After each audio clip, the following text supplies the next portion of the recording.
എല്ലാവർക്കും നമസ്കാരം.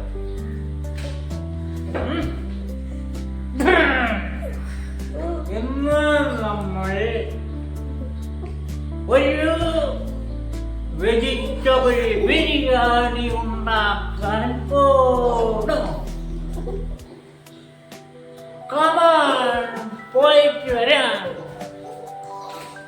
അങ്ങനെ നമുക്ക് ഒരു മസാലകളില്ലാത്തൊരു വെജിറ്റബിൾ ബിരിയാണി അടിപൊളിയായി നമുക്ക് ഉണ്ടാക്കിയെടുക്കാം. അതിനാവശ്യമായ സാധനങ്ങൾ ടൂട്ടി ഫ്രൂട്ടി, ക്യാരറ്റ്, സവാള, ഒരു ചെറിയ കഷ്ണം പൈനാപ്പിൾ അരിഞ്ഞത്, മുന്തിരി, കാഷ്യൂനട്ട്, ചെറി, കുറച്ച് നെയ്യും, പിന്നെ ഒരു വാനില എസൻസും. നമ്മളിവിടെ ഉണ്ടാക്കുന്നത് ഒരു 3 ഗ്ലാസ് ബിരിയാണി റൈസിനുള്ള ബിരിയാണിയാണ്. അതിന് കുറച്ച് ഗരം മസാലയും കൂടി നമുക്ക് അതിലേക്ക് എടുക്കാം. ആദ്യമായി നമ്മൾ ഉരുളി എടുക്കുന്നു. അത് നമ്മൾ ഗ്യാസിൽ വെക്കുന്നു.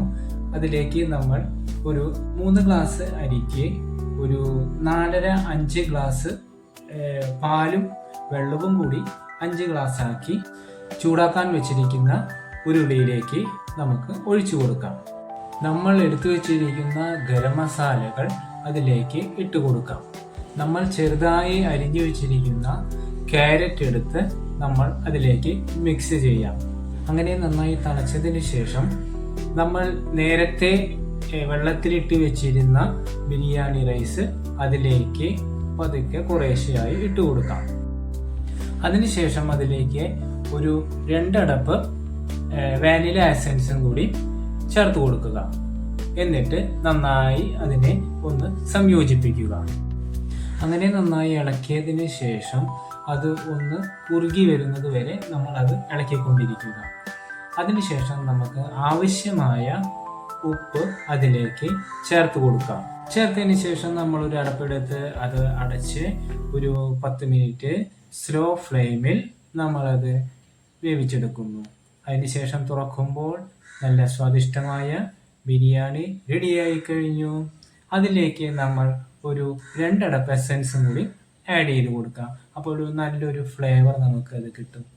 അതിലേക്ക് നേരത്തെ വെച്ചിരിക്കുന്ന ടൂട്ടി ഫ്രൂട്ടി, ചെറി, നെയ്യ്, അണ്ടിപ്പരിപ്പ്, മുന്തിരി, ബാക്കി എല്ലാ സാധനങ്ങളും പൈനാപ്പിളും നമുക്ക് അതിൽ ആഡ് ചെയ്ത് ഒന്ന് നന്നായി ഇളക്കി സംയോജിപ്പിക്കുക. അത് കഴിഞ്ഞാൽ നമ്മുടെ സ്വാദിഷ്ടമായ ഒരു വെജിറ്റബിൾ ബിരിയാണി രസകരമായി നമ്മൾ ഉണ്ടാക്കി കഴിഞ്ഞു. അപ്പൊ എങ്ങനെ നമ്മുടെ ചാനൽ അങ്ങോട്ട് സബ്സ്ക്രൈബ് ചെയ്താൽ മണി ഒന്ന് അടിച്ച് ഷെയർ ചെയ്യല്ലേ. എല്ലാവർക്കും നന്ദി ഉണ്ട് ട്ടാ.